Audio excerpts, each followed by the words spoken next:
Après avoir identifié le type de sujet d'invention, il faut identifier le genre du texte à inventer.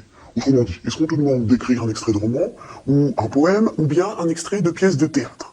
Donc, évidemment, pour écrire un texte narratif, il faut évidemment connaître les principales caractéristiques des différents genres, les principales caractéristiques du roman, du théâtre et de la poésie. Ensuite, finalement, petit 3, repérer la situation à mettre en place. Donc, comme je le disais en début d'explication, ton sujet d'invention doit respecter des règles extrêmement précises et il doit respecter les caractéristiques générales du texte. Donc, alors, il y en a d'autres, des caractéristiques générales, mais par exemple, l'époque. Autrement dit, si tu fais une suite de textes, il faut évidemment que ton sujet d'invention respecte l'époque qui est concernée. Tu ne peux pas continuer un texte qui se déroule au XVIe siècle et tout à coup le mettre au XXe siècle. Il faut aussi respecter le nom des personnages, leur caractère, leur physique. Un personnage qui dans le texte premier est complètement antipathique ne peut pas devenir généré, bienveillant, gentil dans ton texte à toi.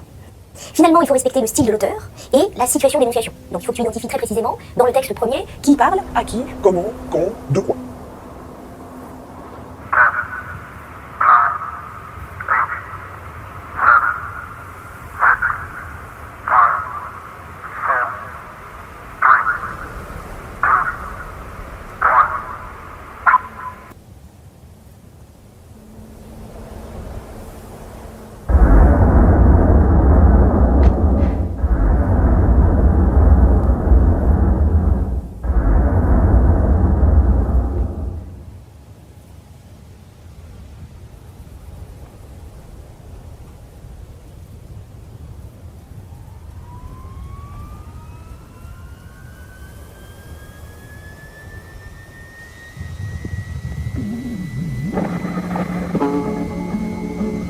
To stick the young and lame, we do our best to kill and maim, because the kills all count the same.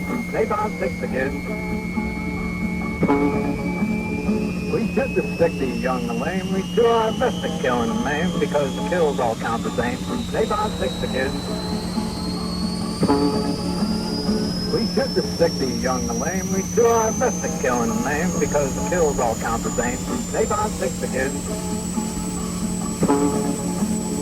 We should to stick the young and lame, we do our best to kill and maim, because the kills all count the same. They bound six the kids. Far out and solid. Listen, before we bring out this next act, I just want to say that you kids are really great tonight, and let's have a good time and keep it clean, huh, kids?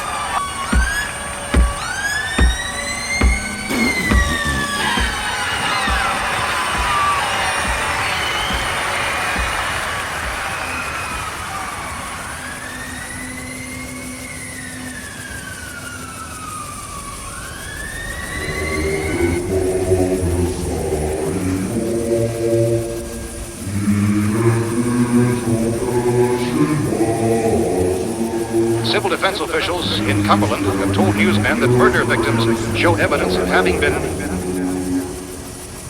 No further details available at this time.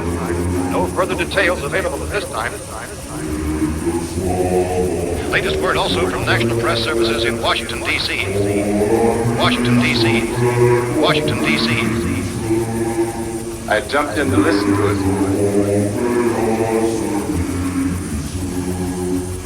Reign of terror and disorder. United Nations troops were called in to avert total chaos.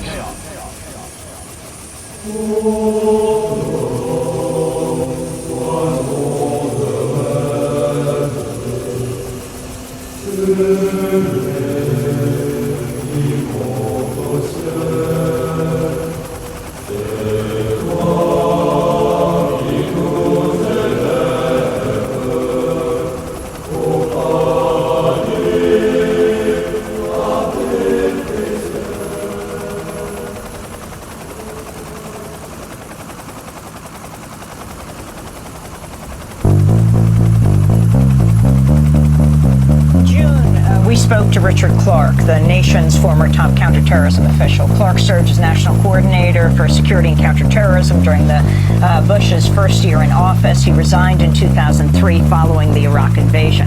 Clark said that after 9/11, right after, in the days after, President Bush had wanted him to place the blame on Iraq. I resigned, quit the government altogether. testified before congressional committees and before the 9/11 Commission, wrote a book revealing what the Bush administration had and had not done to stop 9/11, and what they did after the fact, how the president wanted me after the fact to blame Iraq for the 9/11 attack. Richard Clarke also says he believes President George W. Bush is guilty of war crimes for launching the 2003 invasion of Iraq. I think things that they authorized probably fall within the area of war crimes. Whether that would be productive or not, I think is a discussion we could all have. But we have established procedures now with the International Criminal Court in The Hague where people who take actions as serving presidents or prime ministers of countries have been indicted and have been tried. So the precedent is there to do that sort of thing. So that's Richard Clarke, Bush's former counterterrorism czar. We said Bush came up to him right after the 9/11 attacks to say, start linking this to Iran. Colonel Wilkerson, he's a Bush administration official. You're a Bush administration official. Of course, the man you work for, Colin Powell, was a Bush administration official, Secretary of State. Do you think that President Bush, Vice President Cheney, George Tenet, head of the CIA, and others should be held accountable for war crimes, should be actually charged? I have to say that after all of my investigations, my students looking into the episodes and case studies and so forth, my own personal experience in that administration, I can only give you an answer that is, I think, utopian. I think it's far too optimistic. It's Pollyannish. Yes, but I don't think for a moment that it's going to happen.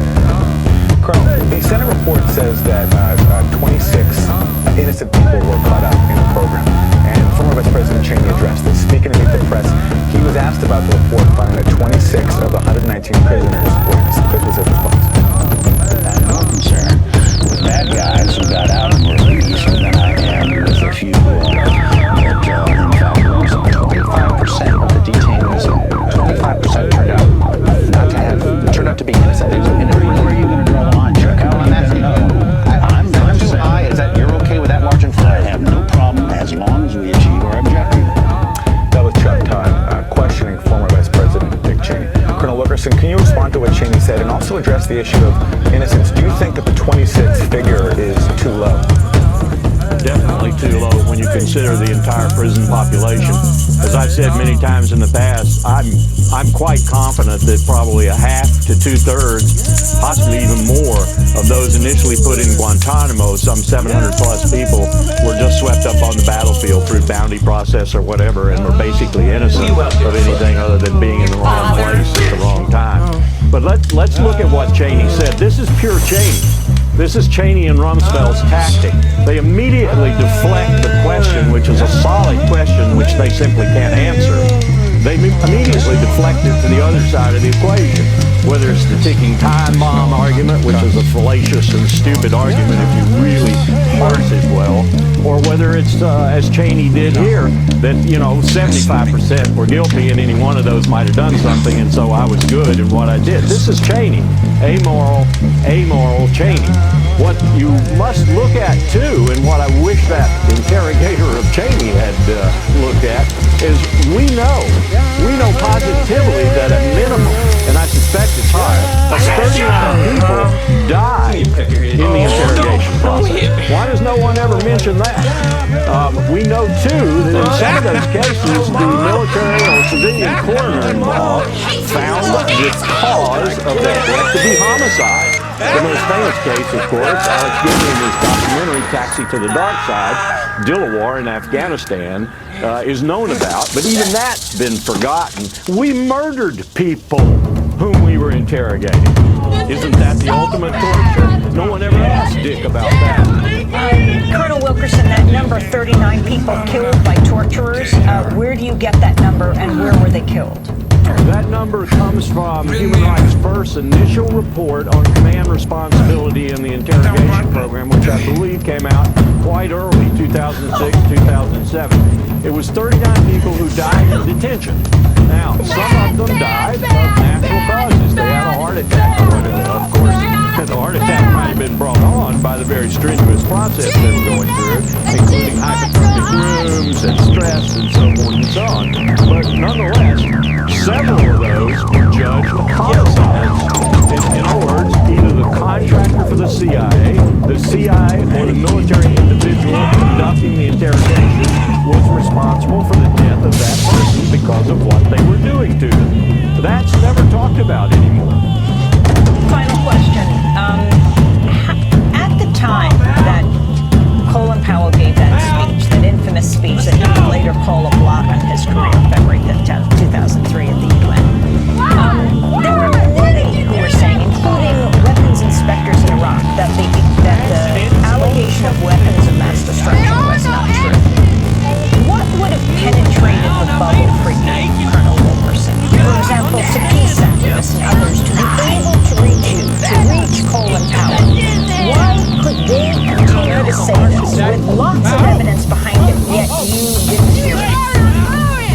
I think there was objection that made its way through to us. After all, we had an intelligence and research group at the State Department, and an assistant secretary, Paul Ford, who objected rather strenuously to 1/3 of the major elements of Powell's presentation, the most dangerous element, if you will, the active nuclear program. So we had opposition, but Amy, when you have a Secretary of State of the United States sitting down with the representative of the 16 intelligence entities, representing the military, representing NSA, representing DIA, the CIA, of course, and all the other entities that we spend some $80 billion a year to keep up and working, and telling the Secretary of State, who is not an intelligence professional, that this is the case and this is the proof, it's very difficult for the Secretary of State to push back and say, no, I've got some element here that tells me you're not right.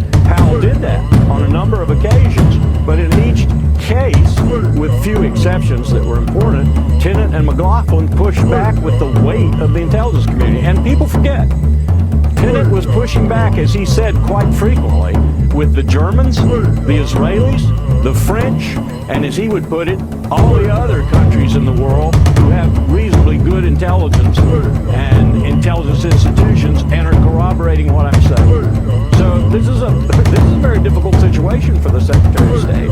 Do you think John Brennan, head of the CIA, should immediately be fired? I think John Brennan should have been fired a long time ago. Colonel Lawrence Wilkerson, we're going to have to wrap this break, but we're going to ask you to stay with us. You served as Chief of Staff to Secretary of State Colin Powell from 2002 to 2005, but we're going to go back in time. It is the 25th anniversary of the invasion of Panama. At the time, Colin Powell was the chair of the Joint Chiefs of Staff. We're going to have a discussion about this anniversary.